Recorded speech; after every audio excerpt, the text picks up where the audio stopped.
Hello there, my name is Nicola White. Welcome to my YouTube channel, where you will discover the magic of mudlarking along the River Thames at low tide. I have a creative mudlarking permit issued by the Port of London Authority, and I'm passionate about searching for history and researching the stories behind the objects I find.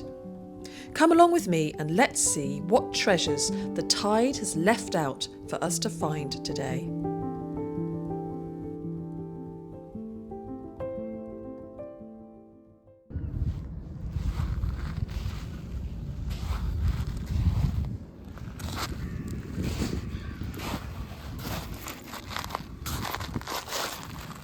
It's a nice way to start the morning, look. A little piece of willow plate. Broken in just the right place. I've got the two birds there.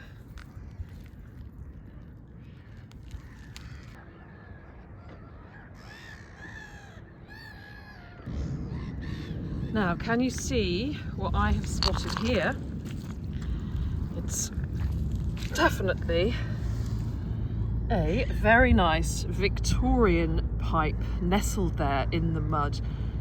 We can see a pattern on the bowl there, and I don't know if that's lettering around the edge or part of the pattern. As always, I'm wondering how much stem there is. Let's take a little look, loosen it up a bit, and out it comes. Not much stem, but a really nice bowl there,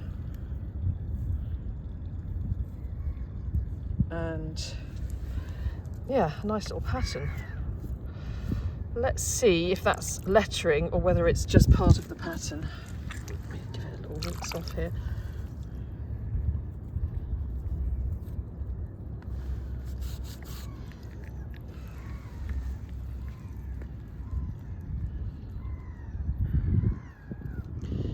That just looks like part of the pattern, doesn't it? Pretty. That's going to be Victorian and probably from the mid-19th century. These aren't the best gloves to wear mudlarking, are they? I'll keep the mud in there just in case we get a bit of tobacco at the bottom. I just want to show you the remains of this basket here, just eroding out of the mud. Look at that. It's incredible, isn't it, how the mud preserves these things for so long, hundreds of years.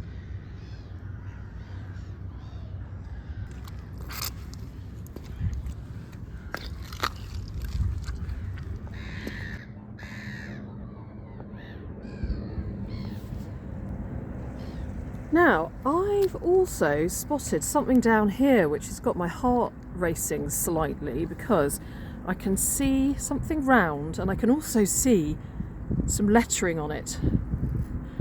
Oh my gosh, could this be something with a name on it that we will be able to research? Oh my goodness, can you see it? Can you see it just down there? It's here. The light caught it in just the right place. What is it? What is it? It definitely has some lettering on. Why is there a hole there?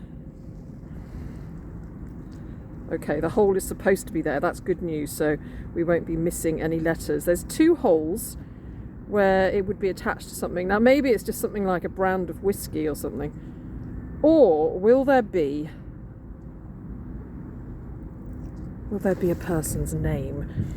Oh my goodness, I love it finding things like this, and I just kind of savour the anticipation. It's going to necessitate a little jeans rub.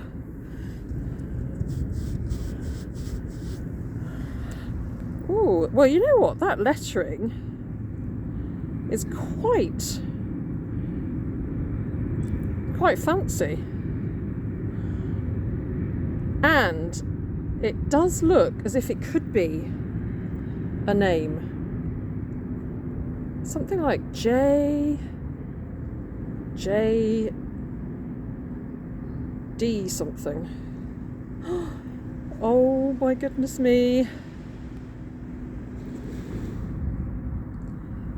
Wow. I wonder if we're going to be able to find out anything about that person. Well, you know what I'll be doing as soon as I get home? Watch this space. Watch this space.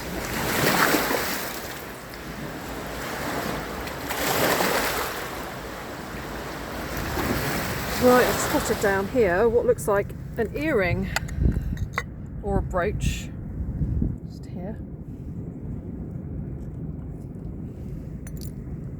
Oh, a little brooch. And, oh, it's a little cock.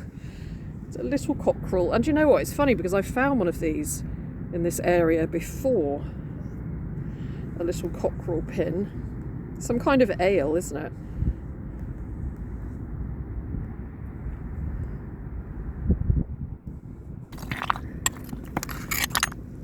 It's been quite stormy recently, and it looks as if it's really washed out a few little treasures. But you know what I'm most excited about, don't you? That little plaque.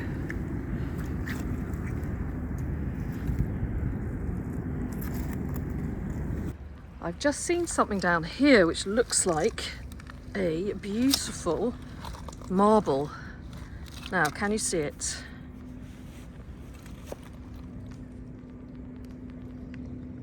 Just there. Let's take a look. Ooh. Oh wow, it's not a marble. It's a little bead. What a glorious colour.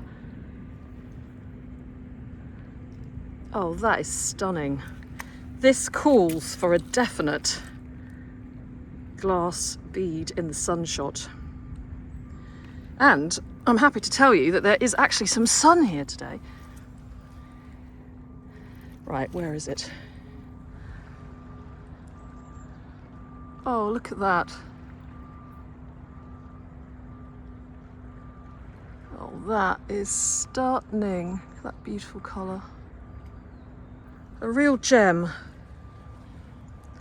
And there's something red here. Now that looks like it could be coral. Either that or plastic. Curious. It's something anyway.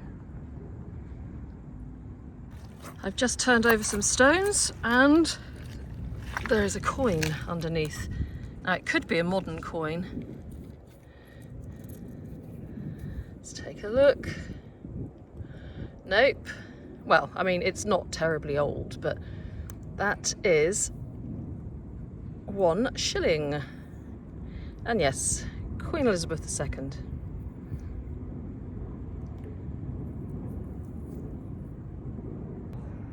I've just seen what looks like a decorative piece of metal down here. I haven't picked it up yet.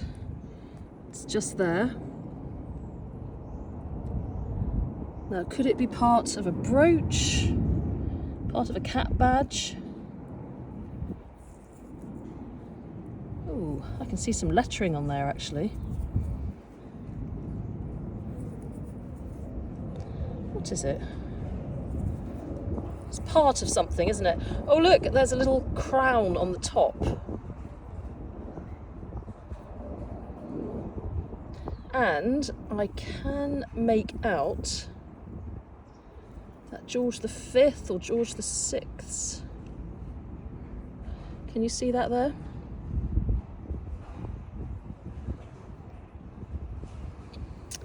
Oh, I wish it was in one piece. What could that be? Maybe something commemorating George VI or George V. Can't quite work it out. Something to do with the coronation, perhaps.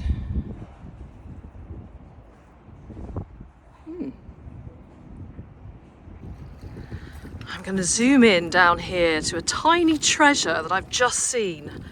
I haven't picked it up yet, but it's definitely something decorative. Just there, look. Just there. What could this be? Is it part of something? It's so small, whatever it is. Oh my goodness, what is that? It looks like part of a branch or something. That really is tiny, isn't it? I thought for a minute that it was 3 thistles, and now my mind's beginning to play tricks on me and I'm seeing little people on the top of the branches, but I don't think I'm right there. Okay, another little Thames mystery.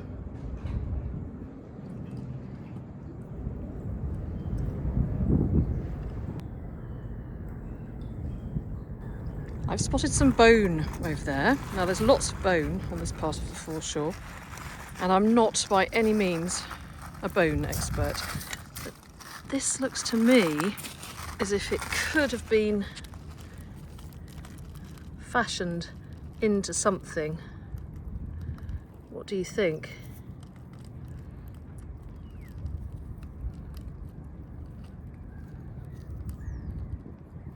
It looks very deliberately shaped there to me, or cut. Luckily, I know some people who are pretty good on worked bone, so I'll run it by them and see what they say.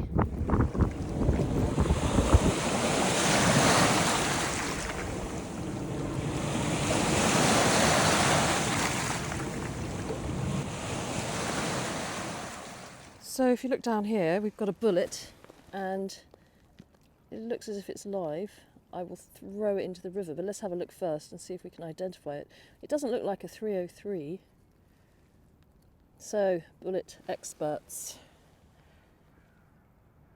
what is this? Can you help to identify it? Let's clean the end off, because usually there's a bit of info on there, isn't there?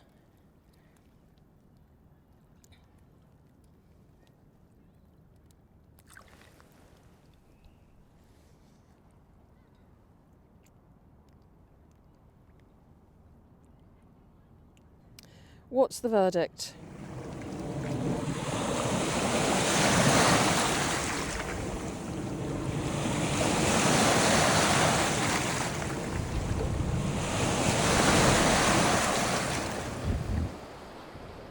Just seen something down here, looks modern. Let's pick it up and see what it is.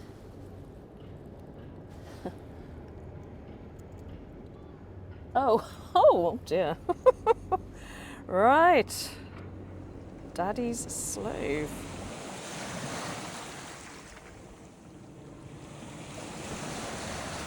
All right, well, that's a first. Daddy's slave. Don't know what to say about that, really.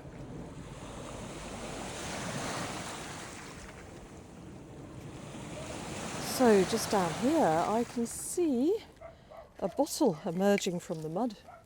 Just look at that colour. Isn't that nice? Oh my gosh, I wonder if there's a seal on it. Oh, maybe not. Let's not get too excited, Nicola. I mean, obviously we can see it's broken, but let's see what kind of a bottle it is.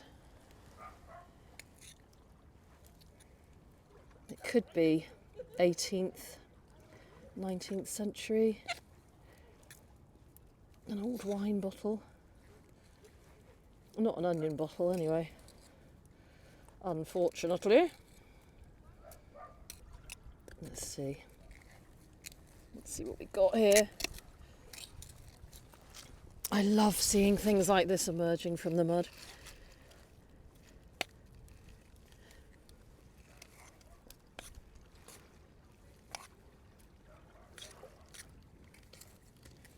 There we go. Oh, look, that lovely bottle-shaped hole there. Well, that's probably a Georgian bottle, I should think. Actually pretty plain. I'm not going to take it. But it was exciting anyway, doing the extraction. But no, I'm not going to take that. So I'm just having a little scrape around here, and there's a few things. There's this, which is a little chape, which is a little bit like what we get on the end of shoelaces now. They were used a lot in clothes back in post-medieval times. So there's that. It's a little tiny thing here. Some people think that they were used for bundles of pins, but I'm not sure if that's true. And then here we've got a little button, a plain button.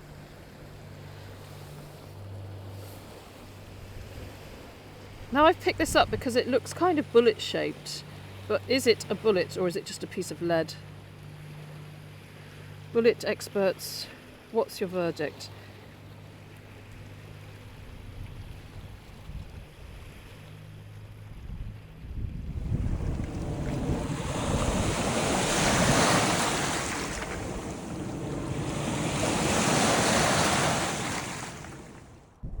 So, can you see what I have spied over here? Oh, it's a nice 18th century pipe. Looks like early 1700s. Lovely. Let's see if we can... Look at that. Isn't that great? So I've just seen something else really lovely over here.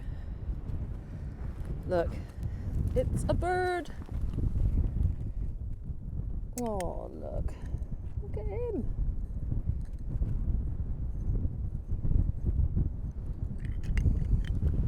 Oh, now he is a beauty. Let's take a photo.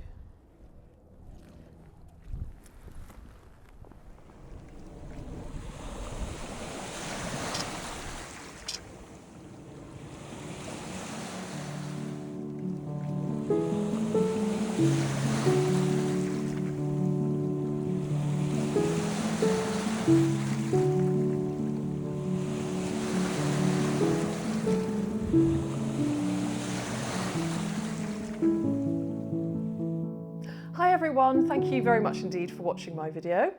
Welcome to my studio, and if it's the first time that you've watched a video of mine, then I hope you enjoyed it. I hope you'll come back again. And for those of you who watch me on a regular basis, well, thanks for coming back. And I'm looking forward to talking to you about some of the objects which you saw me find in the mud. But first of all, I just want to check in with you, find out how you're doing. I hope that all is well in your world, wherever you're watching from. And if it's not so good, I hope that things get better very, very soon. So let's have a look at some of these objects. As usual, there's quite an interesting, eccentric little mix here in front of me. And actually the first thing I want to talk to you about is the little fragment of willow plate that I picked up right in the beginning with the two birds on. It's a common Victorian design, and we often find fragments of willow on the Thames foreshore. But it's always nice to find a piece with the two birds on, so I tend to keep those. Now, my grandmother used willow plate back in the day, and I inherited all her plates. I've got some larger plates and some little plates, and this is one of the plates. I mean, at first I didn't use them because I thought, oh, you know, they're very old, I'd better be careful and not use them. But then I thought, no, come on, you know, you need to use things in life that you get. There's no point in having them sitting in a cupboard, is there? So I use them a lot now, and there are a few chips on them, I have to admit. But this one doesn't have any chips, and you can see the birds there. And I thought that for those of you that don't know, I would just give you a little synopsis of the story behind the willow pattern, the story behind the birds. So it is actually based or inspired apparently by a Japanese fairy tale, and it's about two lovers. So a beautiful girl, the daughter of a wealthy mandarin, fell in love with his low-born assistant.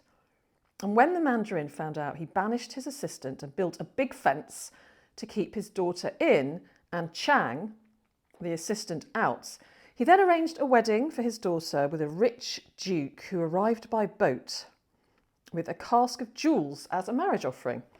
So as it happened, the Mandarin and the Duke got drunk, and whilst they were drinking, Chang broke back in across the fence that was supposed to be keeping him out, and took the jewels along with Kun Si, that's the name of the young girl. So he broke in, and then she left over the fence with him, and they took the jewels. So they got away and went to a faraway island, but unfortunately the Mandarin found out where they were and had them killed. And the gods, seeing their plight, turned the two lovers into birds. So that is the story of the Willow pattern. So these two birds were lovers killed by the Mandarin, the father, and then turned into birds by the gods. And I suppose that this here is the fence that was built to keep Chang out and his daughter in. So there you are. Now you know the story of the willow plate pattern. Right, what should we look at next? Well, I have here in front of me the clay pipe that you saw me find. And I was debating to myself whether there was any lettering on it. And at the time, I didn't think there was. But actually, when I got home and had a closer look, there are indeed letters all the way round the middle of the bowl. So that's pretty exciting, because I always love to find out about new clay pipe makers. And this says on here, E. Goodwin of Ipswich.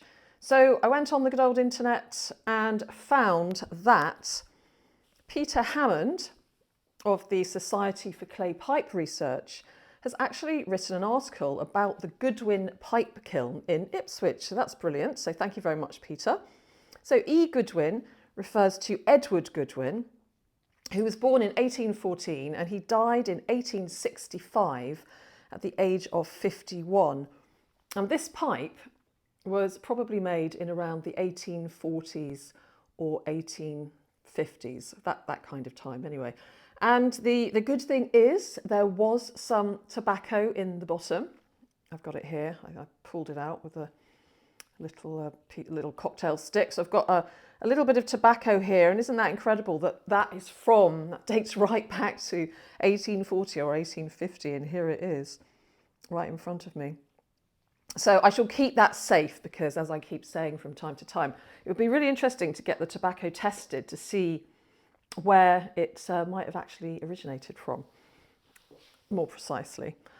So yeah, Edward Goodwin, he had a son called James. He was married to Mary, and at one point he was described in one of the censuses, I think it was the 1841 census, he was described as a grocer, a tea dealer and a cheesemonger. So a man of many talents is our Edward Goodwin, pipe maker, cheesemonger, tea dealer and grocer. So that's that for the pipe. Now let's move on to this piece of metal that I got extremely excited about. I do tend to get overexcited when I see something that might have a name on it. And it's got lovely script actually on here. And it says J. Della Torre. I think that's how you say it. And underneath it's got Perth. Well, of course, my imagination went into overdrive, and I was hoping it was somebody that was going to be travelling to Australia, and this came off of their luggage case perhaps, but that's not the case actually, not the case. So J. Della Torre, it actually refers to Joseph Della Torre, who manufactured barometers. And so this piece of metal here would have actually been attached to a barometer. And I've got an example of a barometer that J. Della Torre made, a rosewood wheel barometer. And he worked in Perth between 1820 and 1850. So, you know, it is a real person, but there would have been a lot of these little plaques on all of his barometers. So not quite what I was hoping, but still, you know, it's interesting, isn't it? And I wonder what happened to the actual barometer that this was once on. Next up is this lovely little pin, which I've cleaned up now. And I could see that there was a George on there. So the cleaning has revealed that it's George VI, and then it says May 1937. Now, George VI was actually crowned on the 12th of May 1937. So this little pin is obviously to commemorate his coronation. In fact, that's almost now, isn't it? 12th of May. So 12th of May 1937, he was crowned at Westminster Abbey, and the ceremony was the first major royal event to be broadcast by television. The big moment the crowd's been waiting for. The King and Queen leave Buckingham Palace on their way to the Abbey in the famous coach of state. The ornate golden carriage with its crystal windows. This coach, built in 1761, is the symbol of regal pomp and ceremony. Inside the Abbey comes the crowning of George VI. George VI, His Most Excellent Majesty, by the grace of God, of Great Britain, Ireland, and of the British dominions beyond the seas. King, Defender of the Faith, Emperor of India. 8,000 have crowded this old abbey to witness the ceremony that is as old as England's kings. Without doubt, the coronation and this magnificent procession is one of the greatest displays ever presented. And also, did you know, a little fact about George VI is that he suffered very badly with anxiety and a stutter, but he managed to give a 10-minute radio address from Buckingham Palace on the coronation day. So a bit of information about George the Seventh. It's not the Seventh, sorry, George the Sixth. George the Sixth, and then of course we've got a little coin here with his daughter on it, Queen Elizabeth II. A little shilling, 1 shilling. And what else have we got here? Oh, there's a very odd little thing here that I thought was a load of thistles. I think this must actually be a toy flower that would have once upon a time maybe been in a little flower pot or a little doll's garden or something. I'm not sure, but it's definitely some flowers, a little sprig of flowers. Oh yeah, so the cockerel here, the cockerel. So on the back it's got "Take Courage," and of course this refers to the Courage Brewery. It's the logo of the Courage Brewery, which was established in 1787, and the rooster symbolises the French origins of the founder of the Courage Brewery, who was John Courage. And yeah, it's very nice. I don't think there's any more information about that, but yeah, that's nice. I have got another one somewhere as well.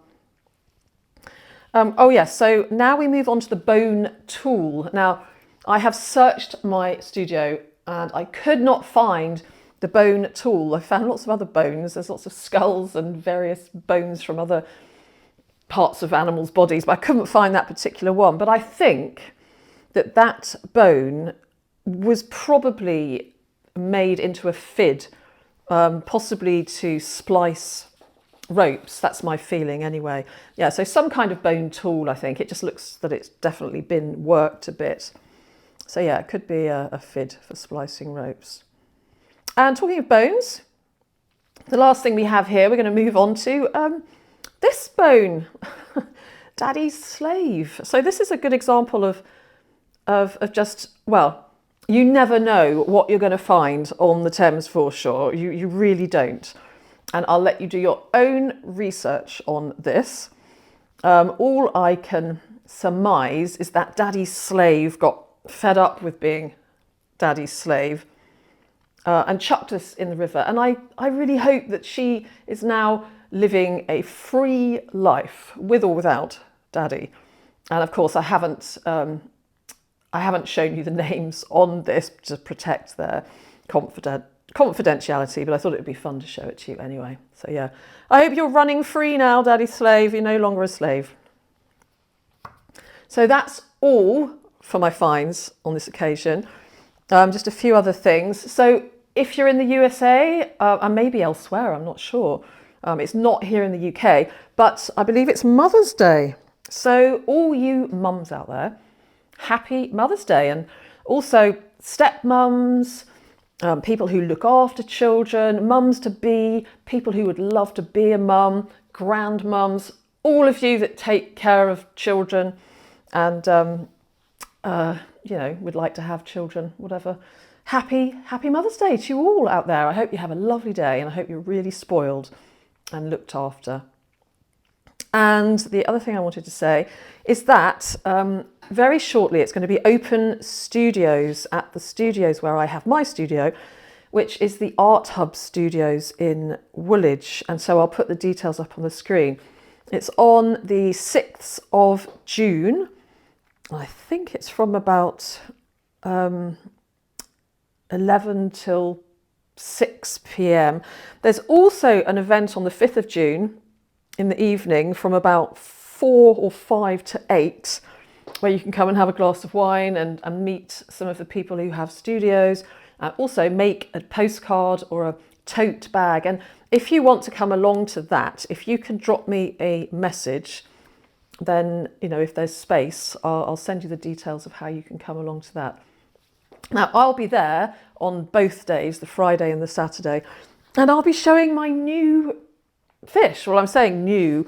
The way that they are now displayed has changed, and I'm so happy, because I was always thinking, well, you know, they're glass fish, but how can we display them so actually the light comes through? And one of the other artists in the studios, he designed some boxes, and so this one here is in the box, and what he did was he's actually put a light inside, and there's a switch here. Where's the switch gone? Here it is. So you turn it off. You can't really see that well, of course, because it's not that dark in here. Maybe if I turn the light off a second and you get a better sense of what it looks like. Give me a second. I'm going to turn that off, and I'll turn this off as well. So now, if I turn it on, you'll get a better idea of what it looks like. So look, isn't that amazing? I'm just so happy. So happy. So I'm going to be mounting my fish in these boxes now. And yeah, I'm just so happy with what they look like. So if you can make it and come along and say hello on the 6th of June, Saturday the 6th of June, to Woolwich, book your flights now and come on over. And it will be lovely to see you. And I'll also be bringing along some clay pipes to give to visitors.